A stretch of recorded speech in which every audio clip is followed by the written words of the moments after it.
Overpopulation has led to a very competitive workplace and degradation of the local environment. The villagers gave up their gardens some years ago to plant apples, believing that this would be a cash crop for them. Our friends have told us that the lack of knowledge about apples and poor location for such a crop has led to losses for the locals, who may have been better off maintaining their gardens for personal use. There are still vegetables being grown here, and the locals can supply some of their own food, but our friends seem to think that apples may have been a poor choice for the area.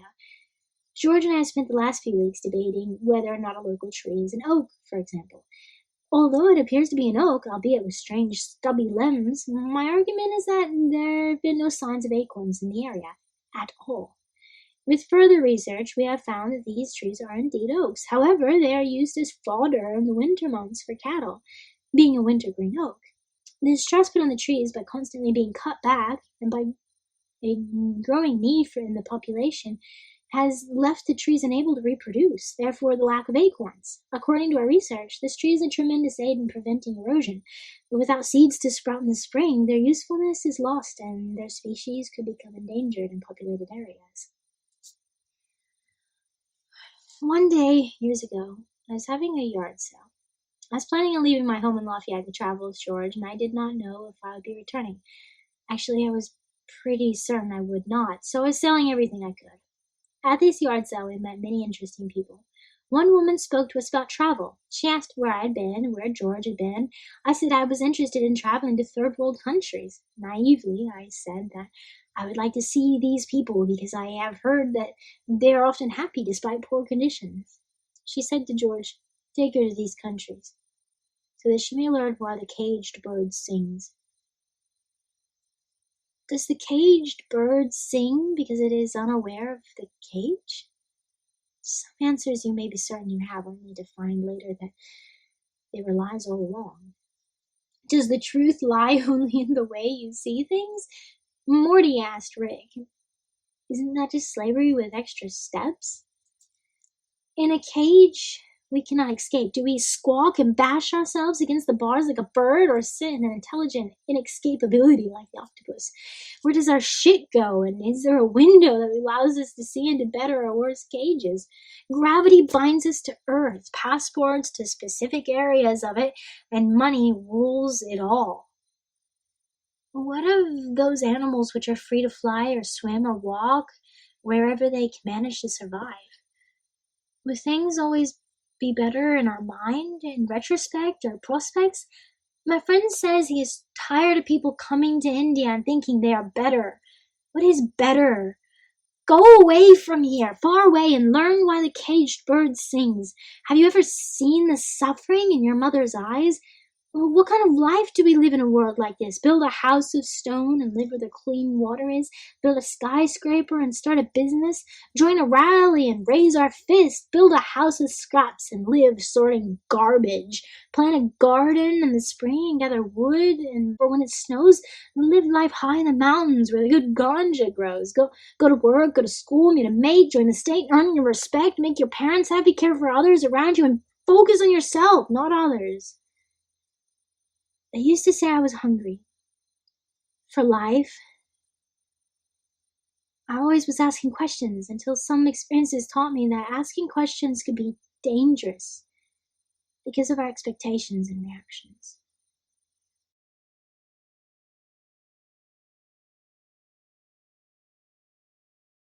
We went across the bridge towards New Manali and turned right on the road along the river. This goes past a water tank and some shanties to a few big but isolated guest houses. Past that is an apple orchard. We asked the lady and a guy there if we could find a path up the hill, but they were afraid we'd get lost. They gave us their dog Shiva to take with us. We went up and along and came to a large house with apples, ponies, and chickens.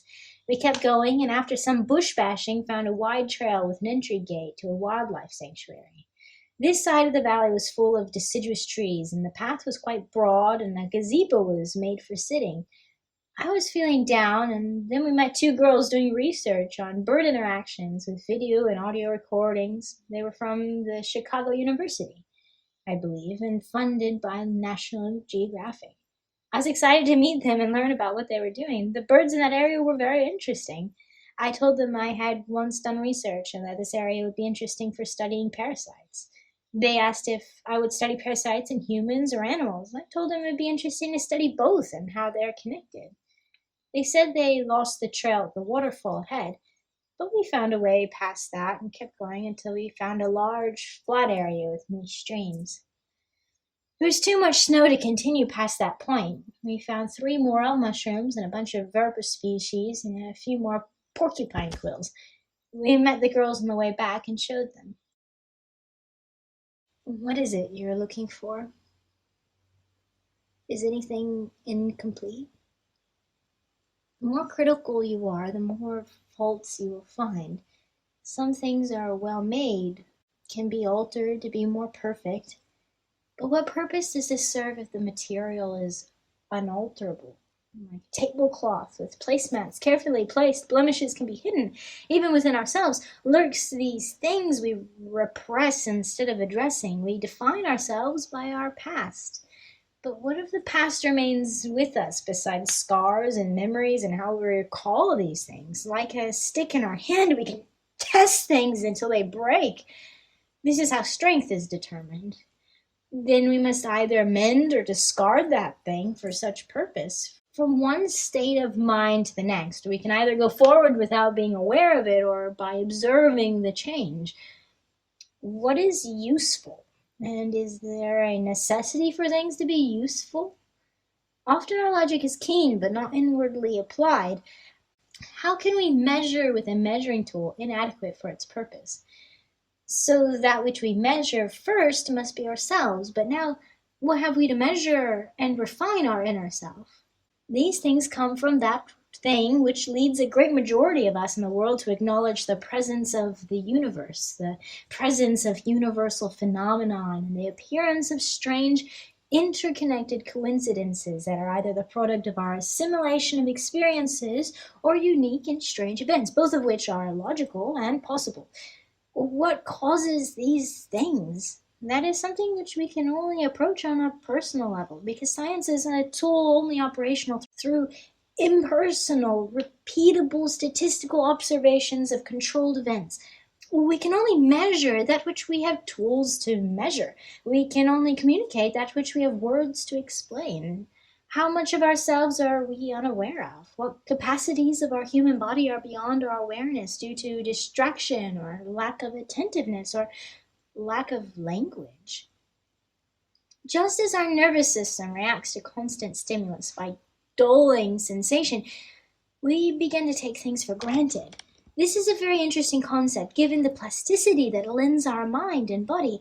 We are highly adaptive, but we must be aware of what adaptations we're making and why. This allows us to understand how our interactions, experiences, and previous perceptions have shaped us. What are we doing when we look in the mirror other than trying to see ourselves from another's perspective? Is this perspective true or helpful? Is it useful to look at ourselves this way? And what is usefulness? We are presented continually with choices to do or not to do a particular thing. We have this choice within our minds as well, to think or use certain thought pathways when responding to stimulus.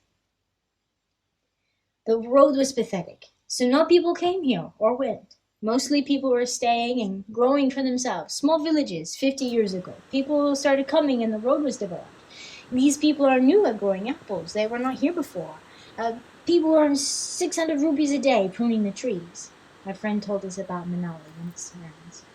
Houses were made of wood only, now cement. It is changing. Some people stay in the village only leaving for 15, 20 days a year.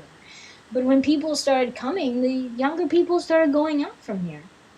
Slowly we learn the history of India from the people around us. But we must be careful who we listen to. Some people only tell us what we want to hear. George and I decided to get our teeth looked at the dentist in Manali. That was a terrible mistake. After he painfully and quickly cleaned our teeth with what seemed to be a drill for removing dental caries, we left feeling lucky that we hadn't any need for any critical treatments and feeling silly we had gone to the dentist at all. I bought a bamboo flute, the one I call Alfred, and George got a drum at the same instrument store. We spent some time playing in the forest with some men we met there, and one of them was an excellent drummer and gave George some lessons. One night our friend agreed to go with us into the mountains, and the next day we walked to the shepherd's cabin up the Manu Valley. We were having a fire there and cooking when a few Israeli men joined us out of the cold, wet evening.